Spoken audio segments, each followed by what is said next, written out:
Hi, everyone. I'm Jeff with Magnitude 10 Comics, and this is part two of a two-part series on grading and pricing comic books. In the first part, let's recap. We talked about using the Overstreet guidelines for grading comic books. Now, this sort of guideline is available. You could go to sites like My Comic Book Shop, for example, or Quality Comics. Also, CGC will have on their websites, their web presence, web pages, they'll have this sort of information available that you can look at, or you could pick up a copy of this. Um, there's maybe some slight variations, but in general, the 0 to 10 scale is what is used. We talked about when you get in that 9 to 10 range, what sort of approach you might take to counting the very tiny defects and detecting a point one. We also talked about rough grading between low, mid, and high grade. That uh, point 0.5, which is incomplete, to VG 4 grade, 4.0. So there were names, nomenclature that existed, were developed in the early days of comic book collecting and grading. And so, you know, a 6 also is known as a fine. A 8 is known as very fine. Um, 9 is mint, and so forth.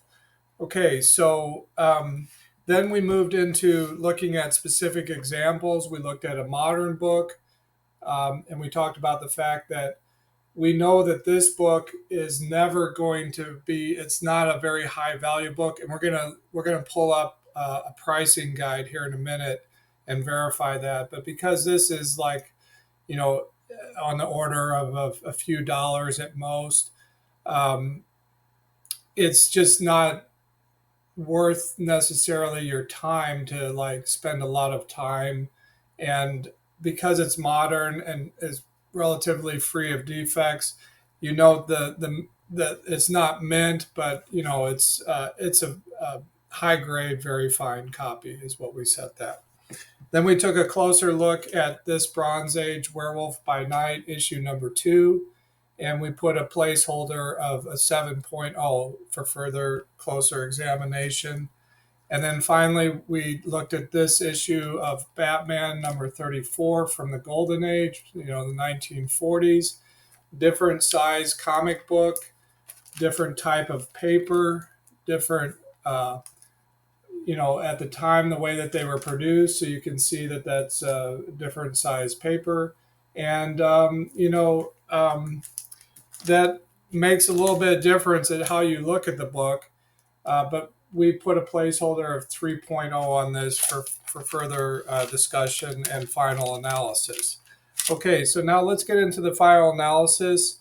And while we do that, I am also going to pull up a grading guide site that I like to use, Comic Book Realm, which is comicbookrealm.com on the World Wide Web. Stay tuned, and I'll be right back. Okay, so here we are. This is comicbookrealm.com, and I'll put a little bit larger font down below. If you're not familiar, this is an example of a great site. You can start off with completely free access just through your internet browser on your phone or computer. People that use this site, they can add a paid subscription to be able to store their comic book collection online, and that data is shared. Sales and data from the tens of thousands of members that feeds into this pricing database. Also, it has the format of the Overstreet pricing tables, census data for sales, which we can see here in a minute, and also current items and their sale price on eBay. And we'll talk a little bit about how you could use all that information to assign a price.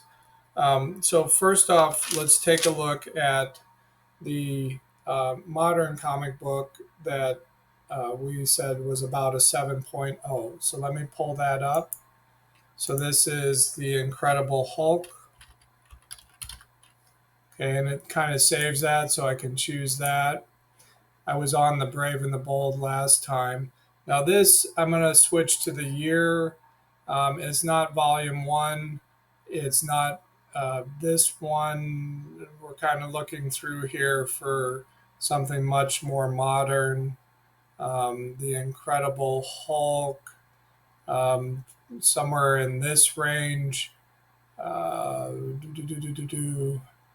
Um, So still not really right here probably. This volume 2 right here from 2000 to 2008. Now this is issue 89, so let's go to 89. Now the nice thing is you can click on here. So this is like the old Overstreet guide in its format. So then we can compare, and this cover matches what we see here, and we see that now the current value of $3, that is for a mint copy, and this is not a mint copy. So then you can click to open with something that is $3 in near mint 9.4. If we were at a 7, this is $1.65. Okay, so I just knew that from experience that this was not a very valuable comic book. So this comic book I would take to the antique mall, and because I have to put it in a bag and board and create a label, and so I have some additional material and time, my kind of minimum that I can provide a comic book at my mini store is about $3 for a comic book like this.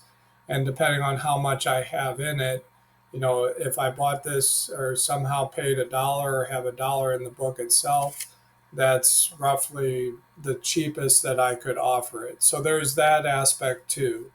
To be able to have a successful business, I have to have a little bit of markup. And so in this case, if I had $1.50 between the book, bag, and board, a little bit of my time, then my margin would be $1.50 if I were to price it at $3. Okay, so that's kind of my approach to a comic book like this. Let me switch now, and let's go to Werewolf by Night. Okay.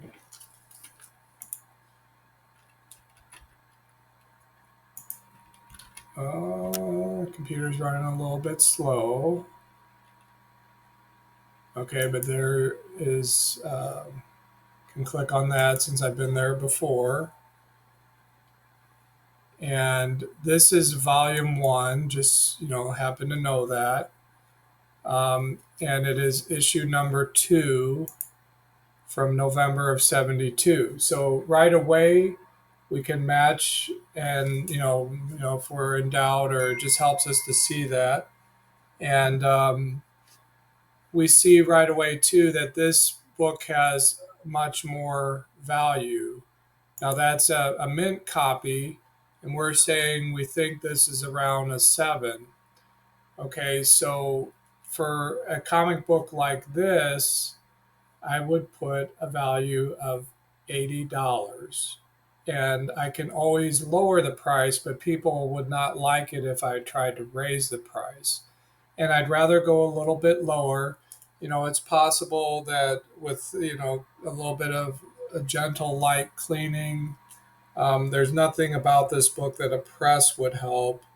And definitely do not try to remove or repair something like this little dangling corner. Um, I I tend to would fall a little conservative and have it around $80 to start with. And you can see the next price point up is 112, and the next price point down is 64.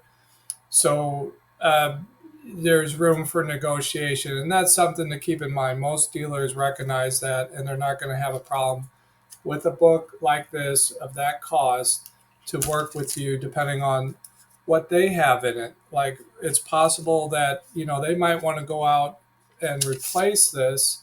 And if they are going out to replace it, they will have to expect to replace this book in this grade or better, that they're going to possibly have to put $80 into the book. So keep that in mind as well, because that's just kind of how this hobby works. Okay, I'm going to pause briefly. It'll be instant for you, and I'm going to switch over to the Golden Age Batman, because we're going to take a closer look at the grade and try and refine that before we look at the pricing. Okay, moving on to the final book, this Golden Age Batman. We did a rough assessment of 3.0 based on the fact that it wasn't missing pieces, it didn't have any major staining, there's some heavy damage around the staples and in the middle of the spine. Now, on this and other books that we've looked at, the way that it was assembled, that's called a bindery, the bindery condition. And if there's a defect, say it was overwrapped or miswrapped, slightly askew, or the staple was slightly off, those sort of effects really don't affect the value, especially in all but near mint kind of conditions. And really, that's the difference in towards the high end of the spectrum in a gem mint. That someone, for a gem mint, you just have to kind of look at it and have basically no objections whatsoever, that you believe it's like vastly superior to any other mint copy that's out there, and you may never find a book as perfect as that gem mint. It's very rare to have a 10, and it's very rare to have anything other than low grade for Golden Age books. They weren't necessarily taken care of. Comic book collecting didn't start until in earnest until the 60s. The supplies weren't there to bag and board and protect them, and just the general knowledge. And like for myself, growing up as a child, I certainly didn't, as a child, think to protect my comic books from damage. I just read them as a kid, and even as a teenager collecting them, they would come a subscription in the mail, and the mailman might have folded it over the other mail and stuck it in the mailbox, and you'd have a fold down the middle. So, for all these reasons, for a book like this to survive, it is rare for it to exist in a high grade, and certainly not a mint copy, very rare. And you can go to CGC's website and see, of the books that have been submitted to CGC for grading, how many, maybe 1,000 copies, and how many in each grade. And that gives you an idea of the rarity too, when you're kind of trying to assess the value of the book. Now,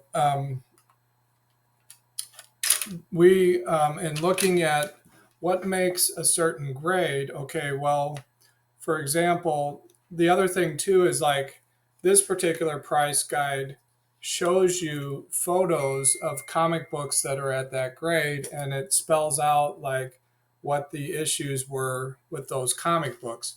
So you can pretty quickly, and then here in the back too, I'm sorry, this book is falling apart because I've used it so much, but they have the same, they also, in addition, they have here in the back the same comic book as it goes down from a 9.0, just various copies of the same comic book at these different grades, all the way down to a 1.0 fair copy.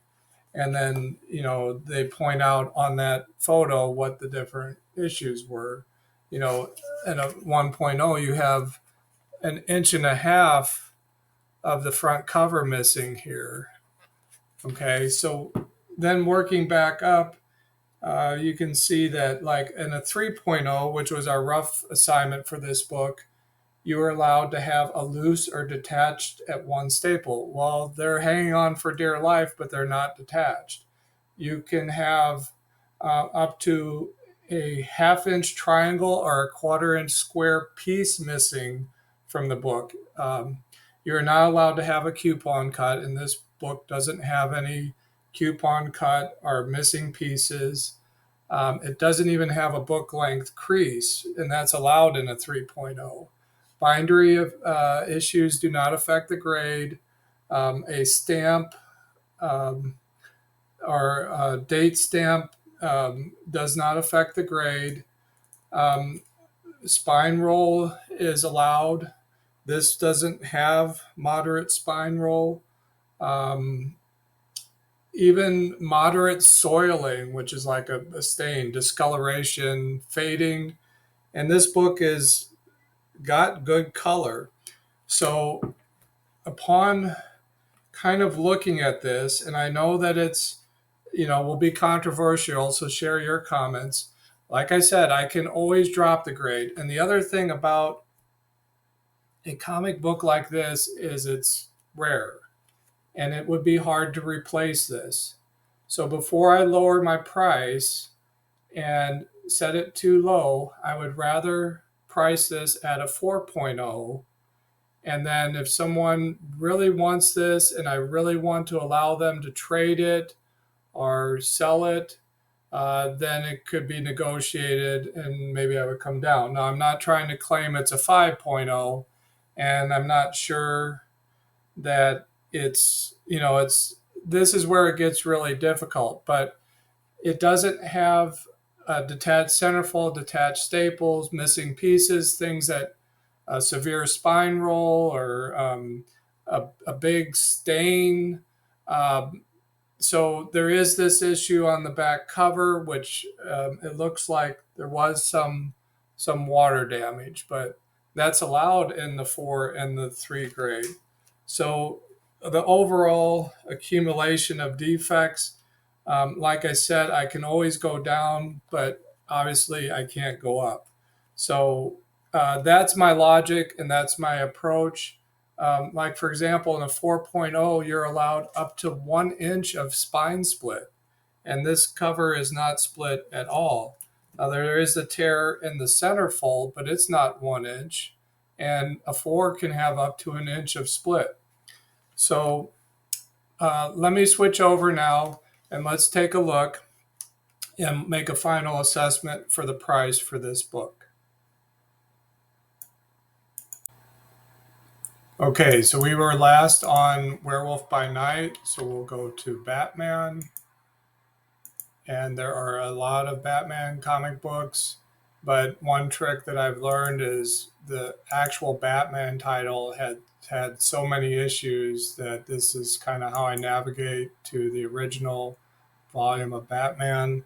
And this is issue number 34, so it's going to be on the first page of this guide, this price guide.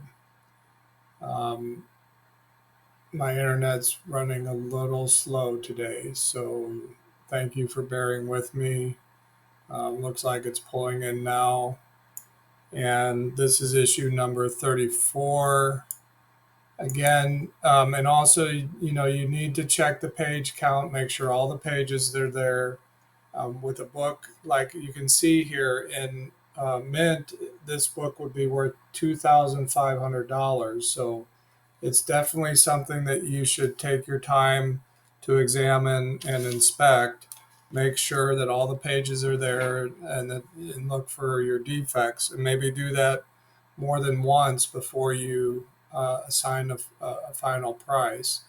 And with your buyer, you can do it together once you are to the point that the buyer is serious. You can look at the book together to make sure that they're comfortable. Now, let me pop this open. And again, like we said earlier, this is, we can verify this is the issue. We can look at CGC data. And I might, let's see, so this is pulling up pretty quick. So, down in this range, we see that there have been recorded sales in this range of 4.0 of around Well, and there's an outlier here. We had a 3.0 sell for $600, but between 530 and 425, two sales, 595, one sale. That was in June of 2021, and so we're coming out of the pandemic bubble. But the 3.5s, there are 24 in the census. Recorded sales for, and last sale was January 2025 of $530, and a 3.5 sold in May 4th of this year. Two sales, last recorded sale was May 4th, and estimated value is 425. Now they have a column for raw value, which is not populated over here. Okay, now let's go, and if you have a paid membership, you can see even more data. Now let's go to look at what's on eBay right now, and you see that a point 0.5, they're asking 215. You can go into eBay and look at actual completed sales by checking the completed sale box as well. Here is a 4.5 CGC graded for $600. So I'm getting the picture that $500 to $600 is not unreasonable for this book. Just flipping back, let's look one more time at the price spread. And again, my philosophy, a modern book is theoretically, they're first off, they don't have the same level of value, like we saw the $1 to $3 for a lot of those modern books. Well, and there's also the thought that you could go out and find that book much more, a lot easier. People aren't going to hold on to it. They're not going to try to demand as much of a price. So, as either a collector or a dealer, if you were to allow someone to trade against this, I prefer to set the value on something like this rare golden age book that's much harder to find, much more expensive. Here, the price guide here is a little bit lower than what we're seeing on CGC sales and on eBay. So, at the end of the day, maybe I would allow this to go for $400, but I am going to start this book off at $600. And like I said, I can always reduce the price or through negotiation, but I would never want to raise the price unless over time, which, next year, the following year, we've come down in price from the pandemic bubble.